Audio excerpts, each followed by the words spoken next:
just got faster. It's time to play America's favorite jackpot game. This is Powerball. Good evening, America. I'm Laura Johnson. Tonight we have another life-changing jackpot for you. It's worth an estimated $30.8 million. So get those tickets out. Let's play. That first number up is 17. Followed by the number 5. Tonight we're going to meet John Hinkey, who won $50,000 playing Powerball. Congratulations, John. Now for the rest of those numbers, we've got 64, 41, rounding it out with 69. Your Powerball number tonight, good luck everyone, is 1, and your Power Play multiplier is 2. Let's take a look at those numbers one last time. Remember, there are multiple ways to win. We'll see you back here Saturday night. Good night, everyone. Live from Augusta, we're watching News 1226 at 11.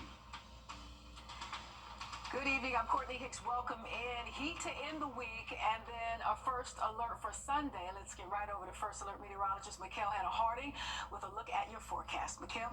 Yes, I know it may sound like a broken record, ladies and gentlemen, but we do have another first alert in effect as we head into Sunday into Monday. So this is, once again, just for everyone to keep a closer eye on the forecast during that time frame. Don't have really any necessarily slam dunk, specifics in terms of that severe threat. Outside that, we could see the potential for some damaging winds, isolated tornadoes, and also what looks to be a flood threat, and that timing could be late Sunday into Monday. So we'll definitely get a better picture of it as we get closer till then. But tonight, very mild. So much so that we could actually set a record maximum low tonight. Sounds good. Spring season also means prom season for high school students. The joyful time also comes with a higher chance of dangers on the roads. With McCormick High School's prom on Sunday night, South Carolina Highway Patrol spent today educating students and staff on ways to stay safe. It included a real-life simulation technology with lessons that can keep everyone safe, especially during prom season. Your Kennedy Payne is live in studio with more. I mean, it looked real. It really does. And actually, car crashes are one of the leading causes of deaths amongst teens. The National Highway Traffic Safety Administration says 1 in 3 alcohol-related teen fatalities occurs during prom season. Sounds and a scene you never want to hear. It's bad. It was real bad. The scene was staged, but the message was very real. We want them to be conscious and aware. Prom night is an important night for most of them, so they feel they can go and do some things that maybe they hadn't done before as far as drinking or drugs. We just want to make sure they understand exactly what happened here today. Showing the ugly reality of one wrong decision. I heard some students saying the ambulance was taking too long to come, but that could happen in reality, so the entire scene, it needed to happen. Proving to one student who participated in the event that everything can change in the blink of an eye. Seeing the looks on people's faces, like it can get real at a snap of a finger. Seeing the dead people placed everywhere, I said, well, it got real for me. Bridget Gray isn't just a teacher, she's also a mother, and for her, the simulation hit home. My very own son was a part of this. It hurt me as a parent to see him, with handcuffs. I mean, I don't want that to happen in reality, so it's important that parents talk to their children, not just because of the prom, but at all times. Gray says she hopes every student pays attention because every life matters. We want them to have a good time Saturday night, but we want to see all of them back here on Monday. And Gray says she hopes not only students learn from this, but parents also remember to reinforce the important message of not drinking and driving. Indeed, and we want to stay safe, not just for prom season, but all school year long. Thank you so much tonight for this report, Kennedy. We appreciate you. On the Georgia side, GDOT found 7,974 deadly crashes around the state.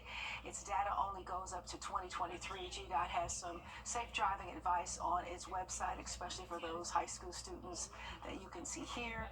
We will have that linked on our website, wrdw.com. New at 11, the Burke County Sheriff's Office says Highway 56 between Vines, Sunshine, and Steiner Place has reopened tonight. It was shut down since this morning around 10 as crews dealt with a ruptured gas line. The Sheriff's Office says it reopened at 8:30 after temporary repairs were made, and work will continue tomorrow. The Orangeburg County Sheriff's Office is searching for 18-year-old Sincere Gibbs, who they say shot into a crowd on Saturday and is wanted on 7 counts of attempted murder. He is currently out on bond for an armed robbery that took place in Sumter. Officials say Gibbs is extremely dangerous and disabled his ankle monitor back on March 12th. Anyone with information, please call the Orangeburg County Sheriff's Office. President Trump has declared a 7-year-old at Waysboro Primary School had just one birthday wish. He wanted to see his father, who has been away for 8 months in the National Guard, and today that wish came true. Check it out.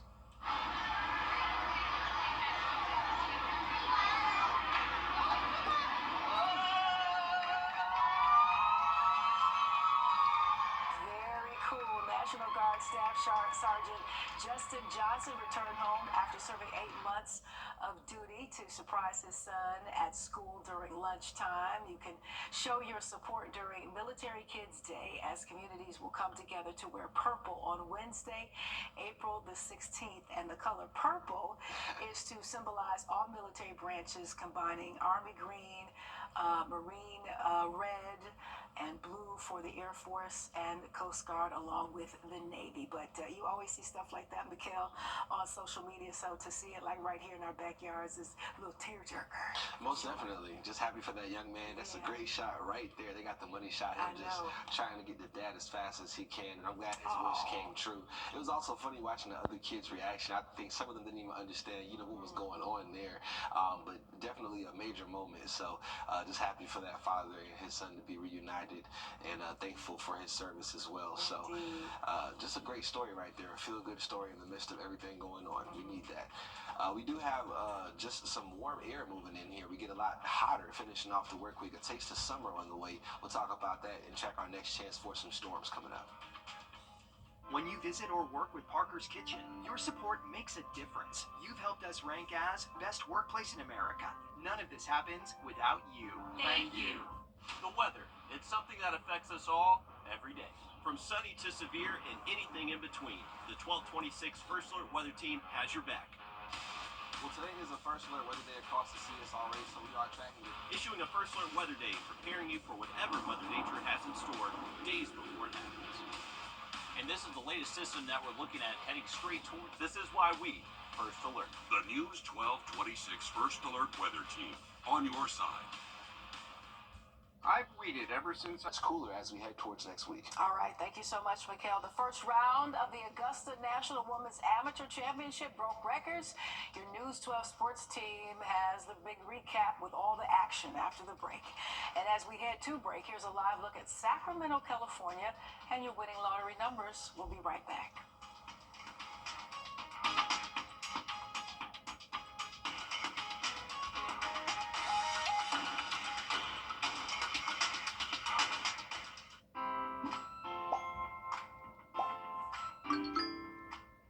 Consider this your call to Alabama's outdoor adventure. Look no further than Alabama's Black Belt.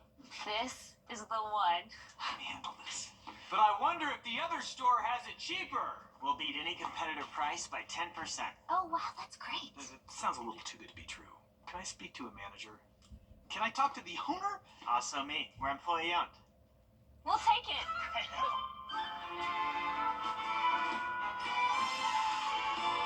Oh. It happens all the time. Break up with your big box store today. SRP Federal Credit Union. We're not On a 2025 HRV.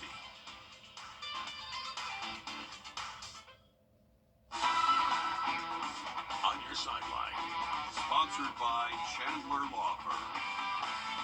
What a first round it was. It was a little gray outside, but it ended up being really nice by the end of it when they were rounding out 18. Yeah, I'm a little sunburned right now, a little humid out there, but definitely comfortable for our 71 golfers out in the field chasing a shot at history. I think someone made some history today, right? I think it had to be Mega Gane. Yes, she did. She made Champions Retreat look like a putt-putt course out there today. The one of 8 other Stanford Cardinals in this year's field went lower than your uncle at a limbo contest. Gane was lights out today in just about every part of her game. 7 birdies, 1 eagle, 0 bogeys. That shapes up for a pretty incredible round of 63.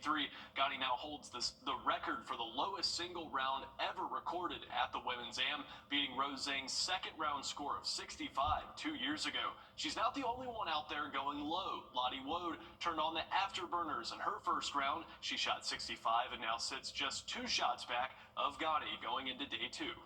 I think it was just a really good day. Great timing to have. This is my career low in a golf tournament, so I think I had a feeling I was going to go low today, but not this low, so I'm just trying to enjoy it.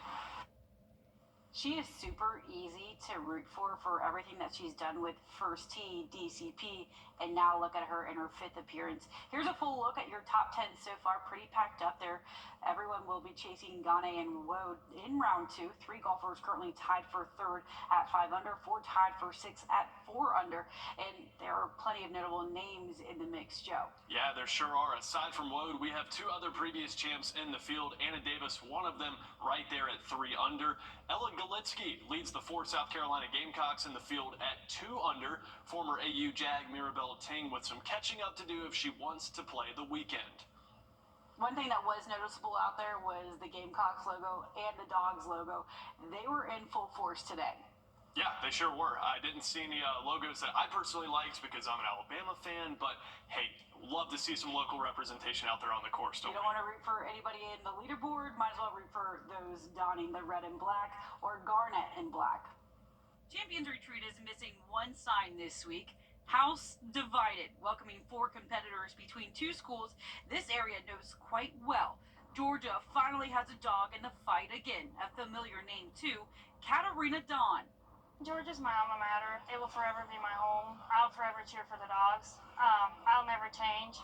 So to be out here and hear people say go Dogs has a special place in my heart. She's not the only one, though. Former Georgia girls golf coach Josh Brewer is caddying for his now assistant at Eastern Michigan this week. He knew that I hadn't played since May, so he couldn't expect from me what he probably would have while I was at Georgia, but I think we still had pretty high expectations. She competed in the inaugural field at the Augusta National Women's Amateur and last played here in 2021. I get to say go Cox everywhere.